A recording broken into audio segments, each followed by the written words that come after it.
Ну, вообще у меня так было все время. Я понимаю людей, которые, ой, мен намазды алпысқа таяғанда оқимын, как будто это вот что-то далекое сияқты. Для меня это хадж и умра вообще сондай ұзақ нәрсе етін.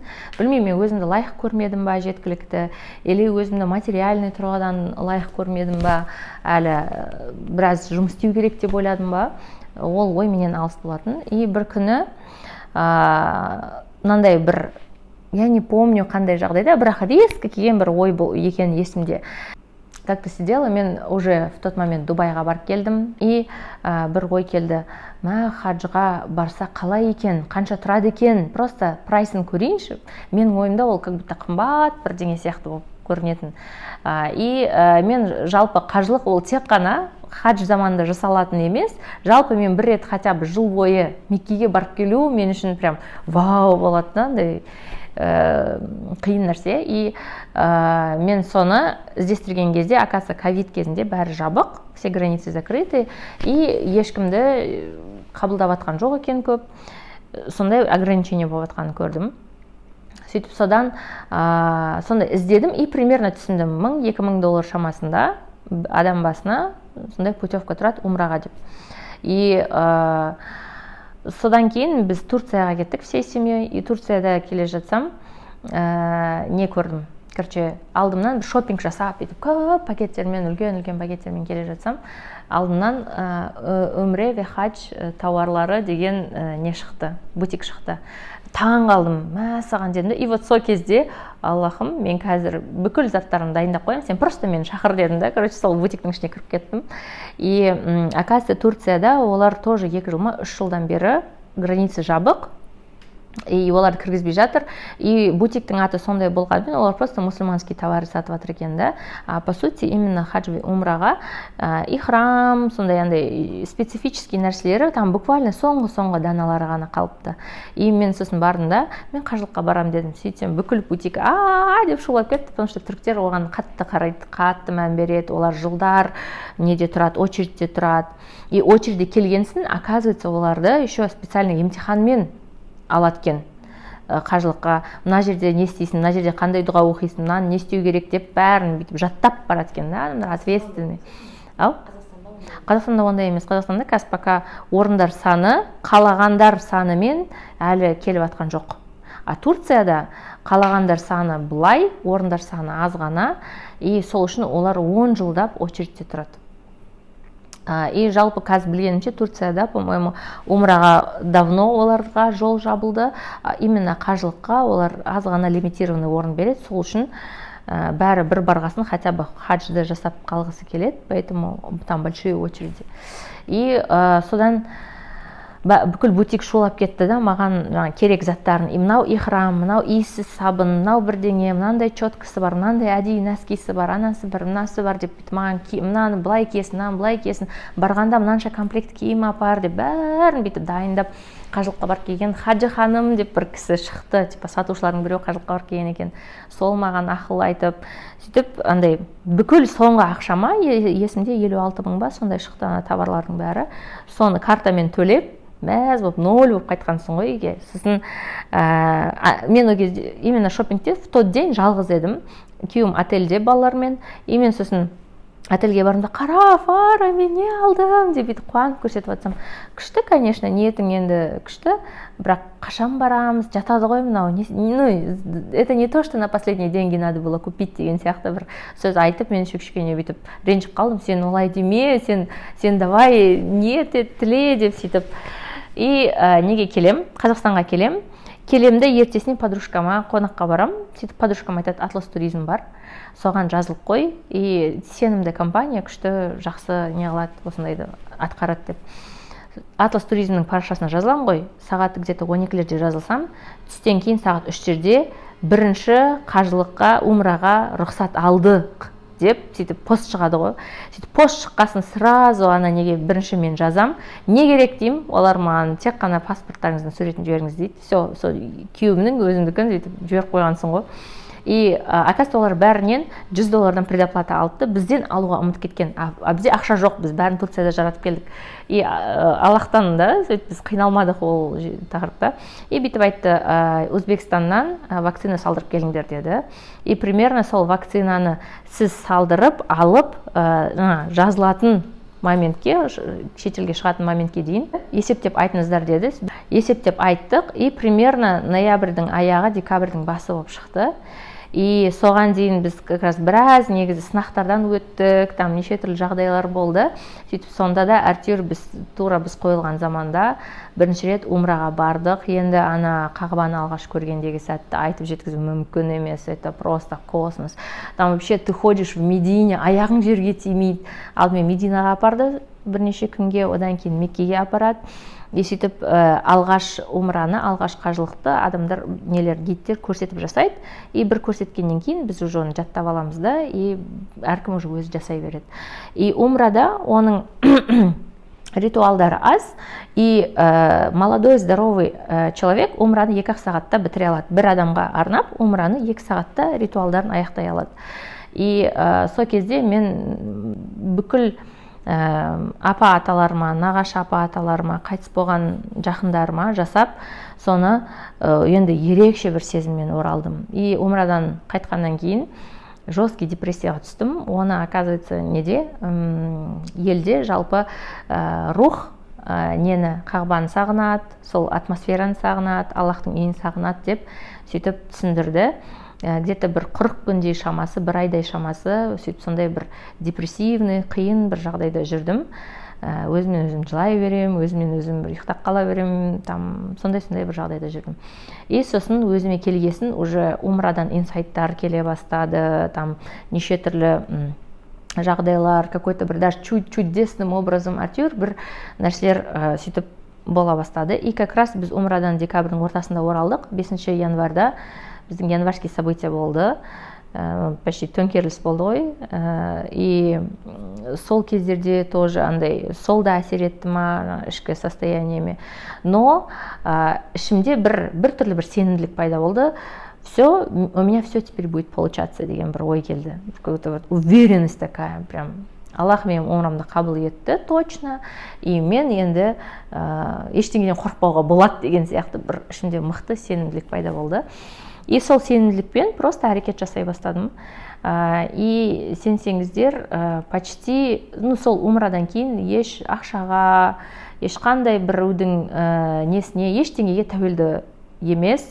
Сондай бір еркін, мне так можно деген бір рұқсат келген сияқты, сондай бір сезім пайда болды. И после январских событий в феврале мен қайтадан Атлас туризмге жаздым и сұрадым, қажылық биыл қандай заманға түседі деп. Олар айтты, июльдің басы мен ортасына. Нет, июнь, да? Или июль ме еді? Июльдің басына келеді деді. И оның бағасы мынандай деп бағасын айтты. И предоплатасы орын алып қойғыңыз келсе $1000 деді. Сол кезде отырып көзім жұмдым да $1000 жібердім. Хотя білмеймін, негізі ол 2 адамға барарлық, ол $15,000 шығу керек еді. Мен сонда да $1000 предоплатасын жасап қойып, сондай бір ниетім ғой енді. Жасадым да, и сосын кішкене жалпы елде кризис басталды. Рассрочкалар аяқталып, біраз адамның бизнесі жабылып, сондай бір құлдырау нәрселер, кезеңдер басталды. И сонда да мен өзімше іштен сенімдім ғой, нет, маған ештеңе болмайды, маған кризис тиіспейді, мен барам деп сөйтіп, сондай сенімділікпен жүріп. Но до конца, опять же, вопрос всегда, ақша тақырыбы да, жеткізе алам ба, бір дегенде, $15,000 қайдан табам, не істеймін деп сөйтіп жүрген кезде, не шықты, короче, сондай, әйтеуір шешім қабылдадым майда, точно барамыз, бітті уже 2 ай қалды, мен точно барам деп, өзіме сондай шешім қабылдаған сәттен бастап, бүкіл іс, барлық нәрсе соған қарай бүйтіп жүйеленіп жүріп кетті да, и сол ақша оңай жеңіл түрде табылды. И одан қалды, мысалы, көп адам мен қажылыққа барам деген естіген кезде, көмегім болсын, қосқаным болсын деп, почти $1 000 000 сыйлықпен келді. Короче, сондай бір андай какие-то чудеса, короче, начали происходить. И негізі күйеуімізбен баруымыз керек еді. Ол бір жағын төлеп, мен екінші жағын төлеп, но так получилось, что күйеуім последний момент бара алмай қалды. и махрамсыз болмайды деп айтты бізге. И махрамым папа болсын. Как раз папам туған күні бүйтіп тақалып келіп қалды. Сосын ойладық, папаға сюрприз жасайық, пусть папа менімен бірге барсын қажылыққа деп. Сөйтіп папаға айтпай, оның паспортын тапсырып, визасын алып, бүкіл документтерін жасатып, солай, папамның туған күніне қажылықты сыйладық. Біз уже отбасымыздың атынан, балалардың атынан. И сөйтіп папамен бірге қажылыққа барып келу нәсіп болды. И жалпы үлкен қажылыққа келетін болсақ, үлкен қажылық өзі 5 күндей жүреді. Негізі 4 күн, бірақ нет, 5 күндей жүреді. И оның мынандай мұсылманға деген хикметтері өте мол. Бұлай егерде просто оны бүйтіп түсінбей, терең мағынасын түсінбей жасасаң, ол тек қана жүру, ол тек қана айналу, ол тек қана отыру, тек қана дұға оқу, тек қана бір жерде барып түнеп жата салу сияқты жай қарапайым әрекеттерді. Ал егер оның мағынасын түсінсең, ол негізі астында өте терең, өте мықты мағынасы жатқан ритуалдар. И пайғамбарымыз саллаллаху алейхи ва саллям Аллахтың несімен, айтуымен осы қажылықтың ритуалдарын жасады. И бізге умра етіп қалдырып кетті, мұсылманның парызының бірі ретінде. И кейін мен уже психолог ретінде, мен қажылық туралы шын айтсам басында көп оқымадым, көп информация алмадым. Себебі көбінесе өзімнің ішкі сезімдерімді я хотела прочувствовать что-то вот через себя, какие у меня будут телесные ощущения, какие у меня внутри, какие мысли приходят, что я чувствую деп. Именно көбірек өзімнің сезіміме, ішіме үңілгім келді қажылық процесінде. Сол үшін мен көп ол туралы іздестірмедім информация. И әдейі осындай ашық болып бардым да, былайынша айтқанда. И бірінші қажылық Минаға барудан басталады. Мина деген это палаточный городок, огромный, там много тысяч километров. Там просто оған ішіне кіріп, өз палаткаңды табу енді қиын, короче. Тек қана оны гидтер, білетін адамдар жүру керек сенің қасыңда. Сол Мина деген городокқа 5-звездочный отельден барып жерге түсесің. Бізге еще жақсы мынандай не берді, раскладушка, как жинасаң кресло сияқты болып қалады, ашсаң жататын жер болып қалатын, сондай қалыңдау матраспен сондай раскладушка берді. Ал кейін қыздар айтады, басқа, ол бізде солай оказывается, біздің организатор Атлас туризм солай организовать еткен екен. Ал басқалар мысалы ештеңесіз жатқан адамдар болыпты палатканың ішінде, жай ғана осындай кілем төселіп тұр. Кейбіреулерде жұп-жұқа көрпеше ғана, кейбіреулерде ол да жоқ, сондай жер етін. И біз жалпы комфортно өтті, бүкіл қажылық комфортно өтті, максимальный жағдай жасалған қазір. Но в целом, Минаға бірінші күні сен 5-звездочный отельден керемет тамақтардан гөмп еткізіп, раскладушканың үстіне түсесің, жерге түсесің. И ана жерде негізі, білмеймін, мен үшін сынақ, как будто жуынбай жүру, ыстық, одан кейін вот сол нәрселер сынақ болады деп ойладым. На самом деле ол жерде сынақ адамдармен болды да, бір-бірімізбен қылықтарымыз, бір-бірімізді түсіне алмауымыз, мұсылман бола тұра неше түрлі жамағатқа бөлінуіміз. Вот сондай нәрселер адамның нервісіне тиетін дүниелер сол болды негізі. Сол адаммен сыналды ол жерде. И ең бірінші парызы ол ихрам халіне кіру. Ихрам халі это по сути ты живой труп. То есть ты живой, но твое тело тебе не принадлежит. И ихрам халіне кірген кезде сен бір киімді қалай кидің, оны шешуге болмайды. Шешуге болады, ауыстыруға болмайды. И бір киіммен жүресің, сабын, иіссу, басқа да химический нәрселер, мазь, крем, ештеңе жағуға болмайды. Содан кейін денеңнен ешқандай кусочек түсіруге болмайды. То есть басыңды қасып, или көзіңді уқалап, кірпік түсірсең, шаш түсірсең, ол кезде сен уже оның несін төлейсің. Вот сондай. То есть когда ты понимаешь, что вроде бы ты живой, но ты себе не принадлежишь. И это состояние такой мощной осознанности. Когда вот эта осознанность к тебе приходит, и сен уже бүйтіп жүресің, ештеңені қасып қойған жоқпын ба, тырнап қойған жоқпын ба, или бүйтіп қаси бастасаң ойбай деп бүйтіп сол процессті уайымдап полностью бүйтіп осознанно жүріп, и ашуланған кезде жаңа адаммен сыналасың ғой, но опять же ұрсып, бет жыртысып айқайласуға болмайды, ол да ихрамнан шығарады екен. И получается, ты не владеешь своим телом.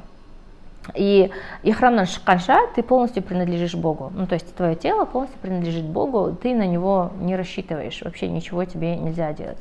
Вот сол, например, это очень такой тарбиелейтін мықты процесс, это вот состояние полной осознанности и отказ от себя.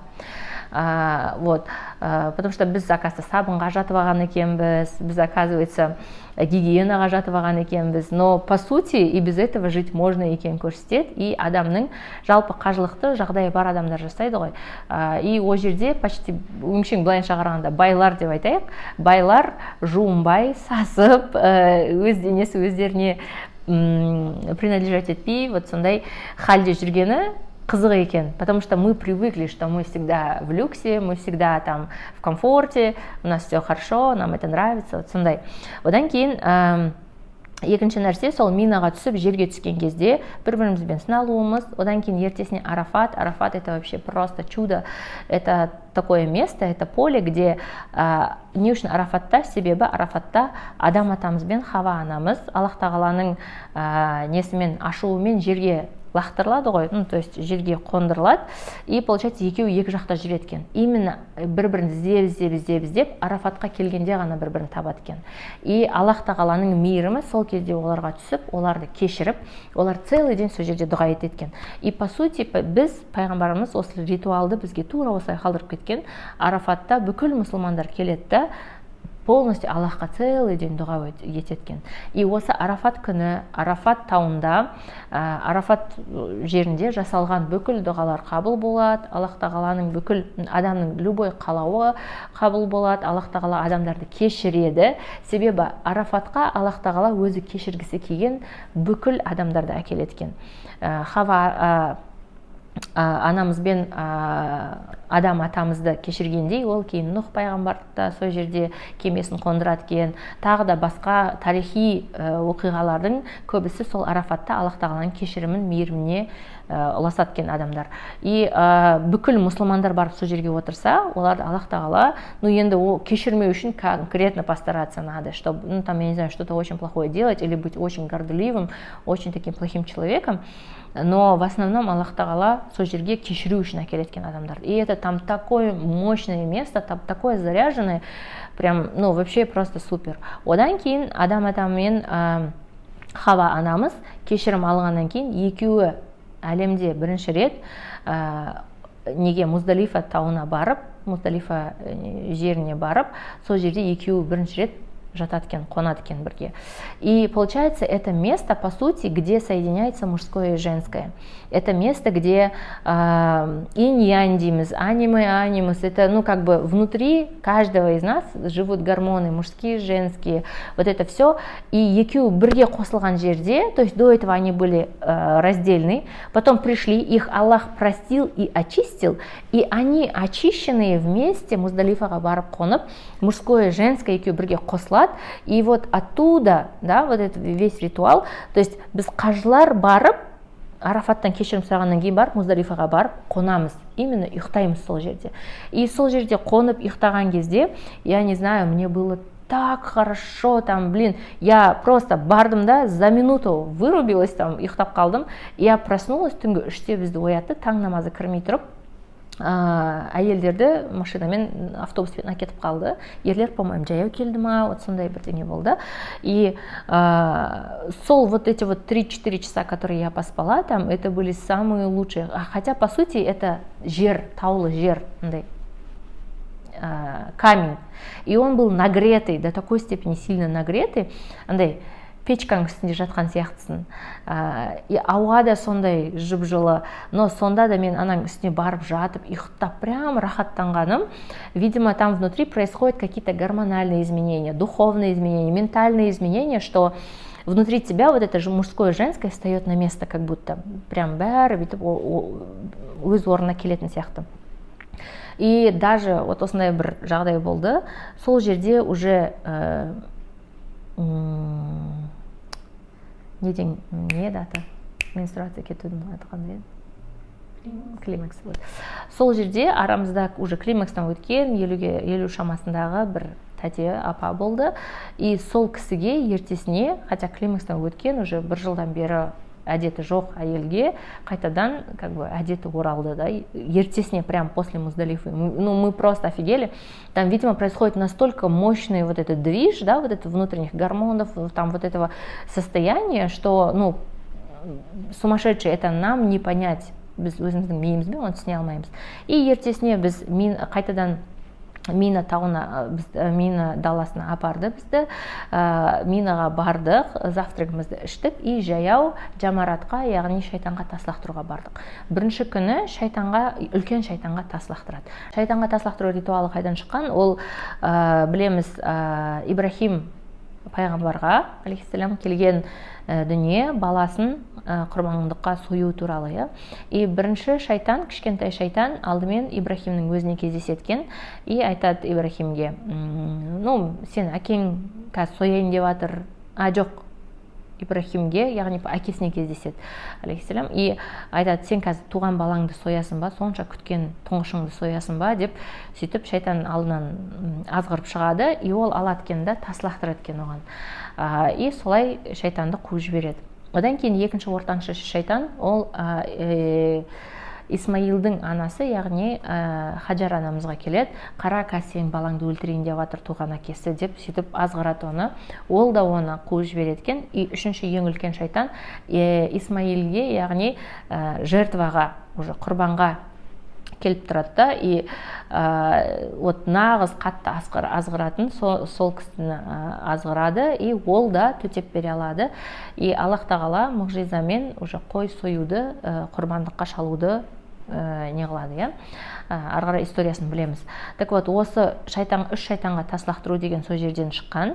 И білесің ба, негізі шайтанға бара жатқан кезде жолда бізде, я не знаю, как у других, но я тоже поспрашивала, тоже сондай сезімдерде болған, айтады, аяғың жүрмейді, бәрі раздражает, все бесит, бір ауырлықпен ана келе жатсын, бір бітпейтін жол, ұзақ сияқты, солай бір қиналып келе жатырмыз да.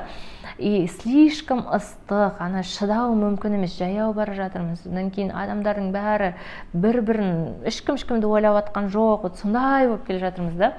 Шайтанға тас лақтырғаннан кейін, бірінші күн үлкен шайтанға тас лақтырдық, прям бір, как будто бір тон түскен сияқты үстінен. Бір жеңілдік, бір еркіндік, бір күшті болды.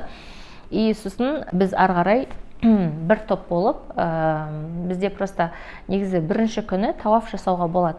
Тауаф тоже парыздардың арасында, бірақ бізде, именно біздің Атлас туризм компаниясы үшінші күнге тауафты қойған. Не үшін? Себебі ары қарай жүріп, барып, тауафты жасап, қайтып келу керек. Яғни ол бәрі орта есеппен 30 километрдей жер. Ал егер де соңғы күні жасасақ, тек қана бару ғана қалады, ол где-то 15-20 километрға дейін қысқарады. И поэтому как бы біздің арамызда үлкен кісілер бар деп, аяғаннан как бы соларға мейірімділіктен үшінші күні жасаймыз тауафты деді. Но себебі барлар, яғни мысалы хайыз келіп қалуы мүмкін, немесе ертерек кеткісі келіп ауырып тұрған адамдарға рұқсат беріледі бірінші күні жасауға. И біз солардың арасында бірінші күні тауаф жасауға бардық. И прям вообще ары қарай сол шайтанға тас лақтырғаннан кейін бір ерекше күш пайда болып, оңай барып, тауафты жасап, Сафа Маруаны жүгіріп, солай қайтып келдік. Сол примерно 26 километрдай жаяу жүріп сөйтіп келдік. Аяғымызда мозоль шығып кетіп, сөйтіп біраз қиналған, неше түрлі жолда тағы да оқиғалар болды. Ол айтпай қояйын, қысқартып. Жалпы Қағбаны тауаф жасау, ол Аллахтың үйін тауаф жасау, 7 рет айналады Қағбаны, ритуал. И не үшін 7 рет, не үшін 8 рет деп етіп сұраудың қажет жоқ. Аллах тағала бекіткен бір сан болды, біздің неміз парызымыз оны жасау. И оның қасында Сафа Маруаны жүгіру, яғни Сафа Маруа тауларының арасында негізі Ажар анамыз Ибрахим алейхиссалам оны тастап кеткен кезде баласын Исмаилді қойып, Сафа тауына қойып, өзі Маруаға дейін иназат 7 рет осылай жүгірген екен. И жүгіргенде енді ананың баланы уайымдап, Аллахқа сонша тәуекел етіп жасаған әрекетінен Аллах тағала разы болып, оған Замзам суын ашып береді. И сол үшін қазір ол да бізге ритуал, яғни тіршілік жасау керек. Вообще негізі сағи деп айтады. Сағи деген тіршілік жасау, двигаться ету, постоянно двигаться ету. То есть вообще жалпы о жерде қажылықта көп нәрсе движениеге байланысты, жүруге байланысты, айналуға байланысты, как бы баруға, лақтыруға, то есть бұл әлемде барлық нәрсе әрекетпен жасалынатынын көрсеткен мен үшін инсайттар. Одан кейін сол Сафа Маруа бәрін жүгіріп қайтадан Минаға ақшам намазы шыққанға дейін кіру керек. И сөйтіп Минада тағы түнеп, ертесіне қайттан барып уже 3 шайтанға тас лақтырдық. Қайттан қайтып келіп, 3-ші күн түнеп, уже тағы да барып 3 рет тас лақтырып, біз кейін заттарымызды автобуспен бері жеріп, көзіміз жаяу тауап жасамаған кісілер уже Қағбаға кетті, қалғандар уже отельге кетіп, жуынып, солай өзімізге келдік. Жалпы алған үлкен инсайттарымның бірі, это вот как раз таки вот про Муздалифу, мужское, женское, это вообще маған ең қатты әсер еткендердің бірі. Себебі, ну, конечно, Қағбаны алғаш рет көру, ол енді онымен не сравнится, ну, там әр ритуалдың өзінің құндылығы жоғары. Денсаулық бар кезде қажылықты жасап алған дұрыс екен. Жалпы қажылықты не үшін адамдар өмірінің соңына бітіп қойып атады, кәрі болған жасқа?